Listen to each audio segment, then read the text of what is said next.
Ravi de vous voir.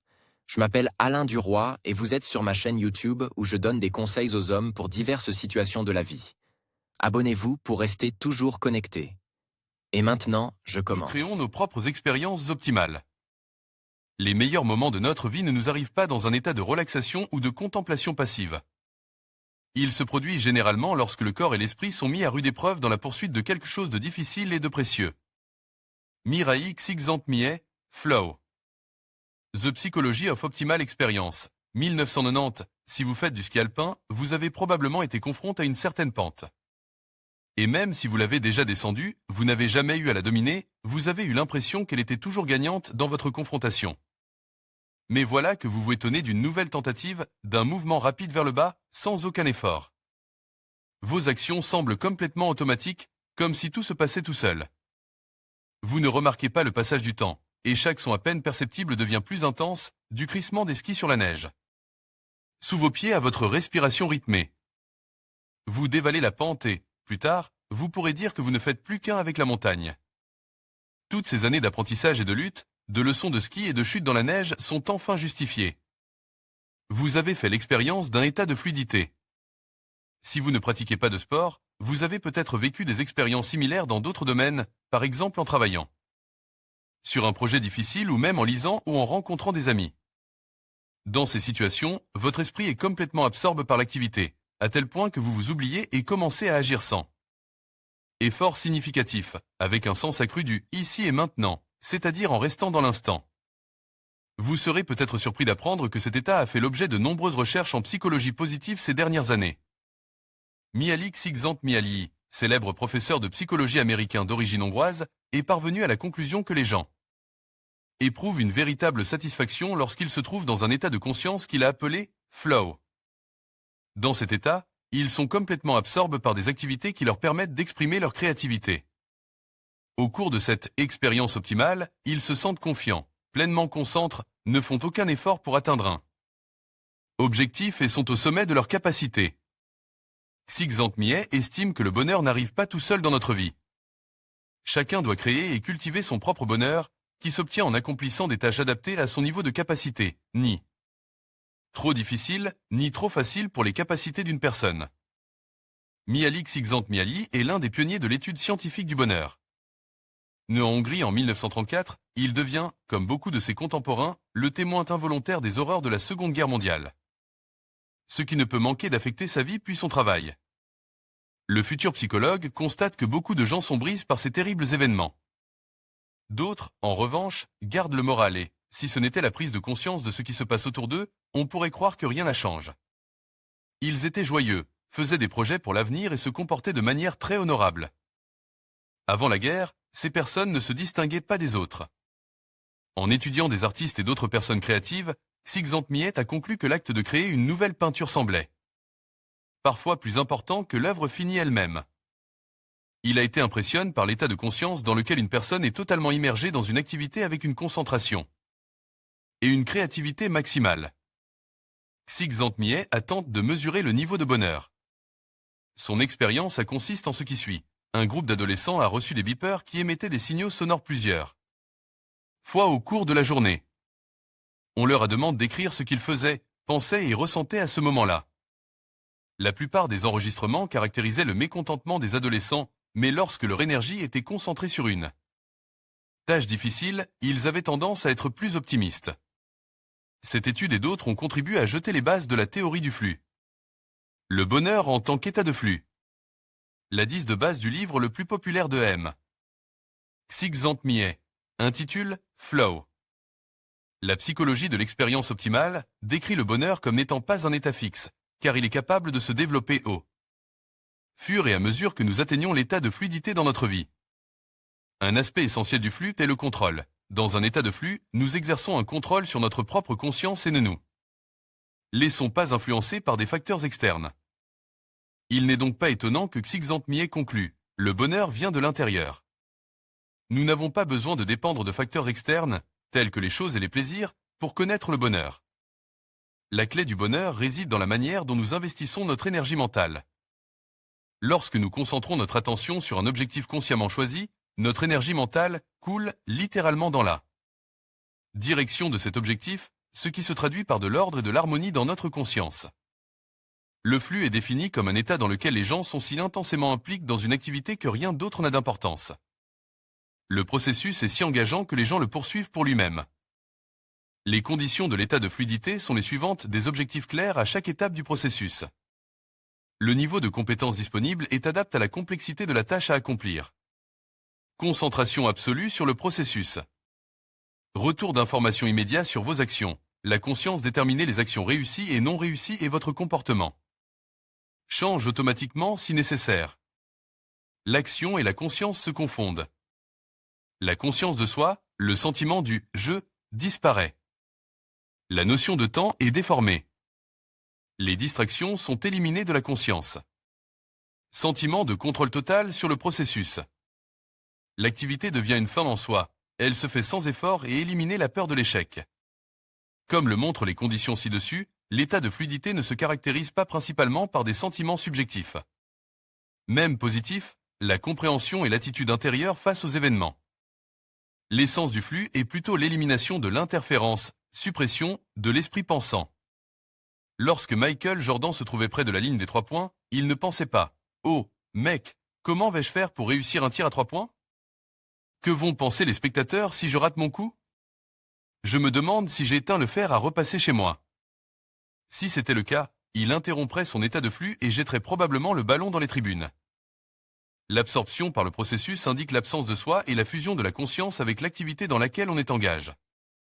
Comme le dit le psychologue Martin Seligman, la conscience et l'émotion existent pour affiner vos actions. Lorsque vous faites quelque chose à la perfection, vous n'en avez pas besoin. L'étude du flow ne se limite pas au sport, au travail ou à la créativité. L'état de fluidité s'applique également aux situations où les difficultés et l'adversité deviennent un défi plutôt qu'un malheur. Certaines personnes ont développé le flow à un point tel qu'elles sont capables de transformer toute menace potentielle en une tâche agréable et de maintenir ainsi le calme intérieur comme un état d'esprit permanent.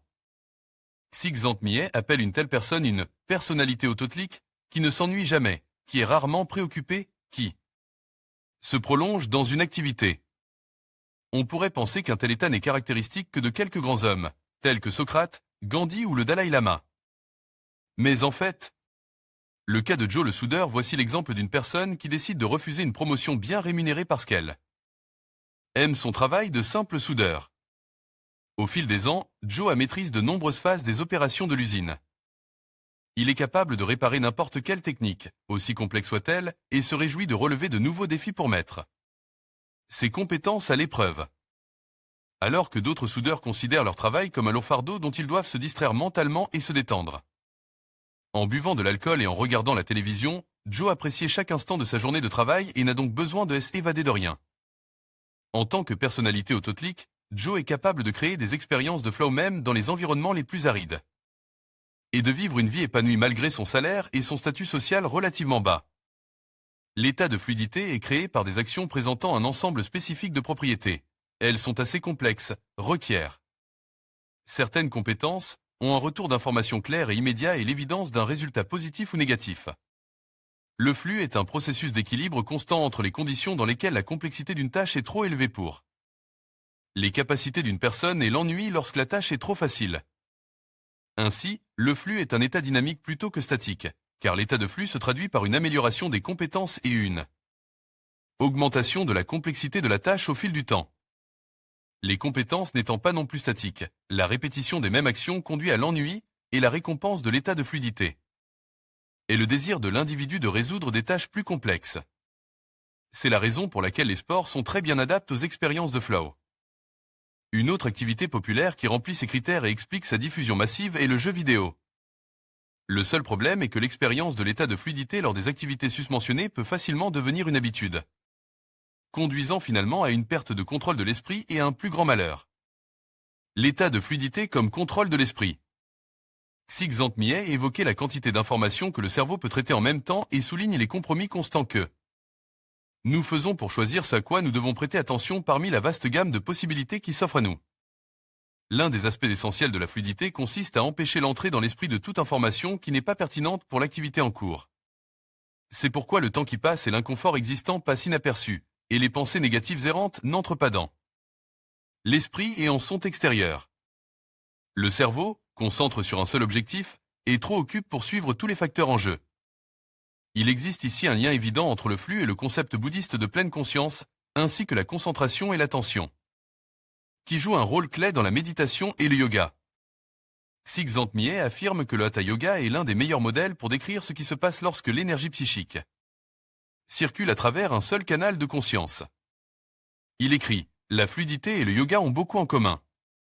Dans un sens, le yoga peut être considéré comme une activité de flow soigneusement construite. Le flow et le yoga visent tous deux à atteindre un état de joie et d'abnégation totale basé sur la concentration à laquelle on accède grâce à la discipline corporelle. Vous comprenez peut-être maintenant pourquoi certaines personnes choisissent de passer de nombreuses heures dans ces positions corporelles étranges. Elles atteignent un état de flux profond avec un fort sentiment de contrôle intérieur et d'harmonie. L'utilisation du modèle du flux pour décrire les pratiques spirituelles, telles que le yoga, peut aider à expliquer pourquoi les personnes qui participent à ces pratiques semblent calmes et heureuses. Il convient de noter que l'état de fluidité peut être atteint par de nombreuses autres activités qui ne nécessitent pas un engagement aussi important.